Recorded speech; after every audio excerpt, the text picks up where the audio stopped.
বন্ধুরা, আপনারা আমার পাশে যে উদ্ভিদটি দেখতে পাচ্ছেন এটি সবার পরিচিত একটি উদ্ভিদ। এটি আমাদের গ্রামেগঞ্জে বিভিন্ন জমির আইলের আশেপাশে জন্মায়। এটি অত্যন্ত সুস্বাদু এবং পুষ্টিকর একটি সবজি। আমরা জানি কচু শাকে প্রচুর পরিমাণে ভিটামিন সি থাকে, তাই ডক্টররা ভিটামিন সির ঘাটতি পূরণে হরহামেশাই কচু শাক খাবার পরামর্শ দিয়ে থাকে।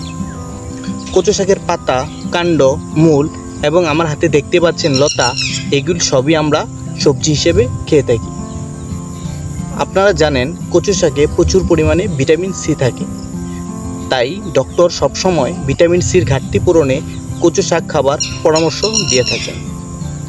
অপরদিকে কচু শাক আমাদের হাড়, দাঁত মজবুত করতে গুরুত্বপূর্ণ ভূমিকা পালন করে।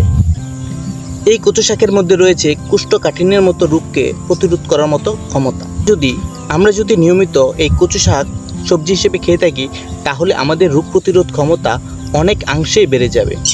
তাই আমাদের সকলের উচিত এই সহজলভ্য সবজিটা সপ্তাহে অন্তত একদিন সবজি হিসেবে গ্রহণ করা। বন্ধুরা, আমার ভিডিওটা যদি আপনাদের ভালো লাগে তাহলে অবশ্যই লাইক, কমেন্ট এবং শেয়ার দিয়ে পাশেই থাকবেন। ধন্যবাদ।